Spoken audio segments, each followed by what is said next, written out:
ધાર્મિક સંઘર્ષ સાધુ મયુરધ્વજ ભવતઃ દેહાર્ધ કસ્યંતિ દત્વા મોક્ષમાં પાવતઃ. ધાર્મિક વૃત્તિનો સાધુ વાણિયો બીજા જન્મમાં રાજા મયુરધ્વજ થયો કે છે.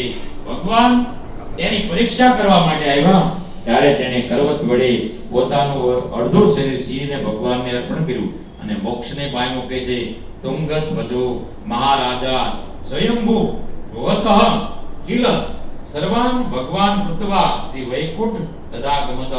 તુંગધ્વજ નામનો રાજા સત્યનારાયણ ભગવાનને વ્રત કરવાથી બીજા જન્મમાં સ્વયંભૂ મનુ બન્યો કે છે અને પોતાની પ્રજાને આચરવાના ધર્મયુક્ત માર્ગો બતાવી તેણે પોતે વૈકુંઠમાં ગયો કે છે.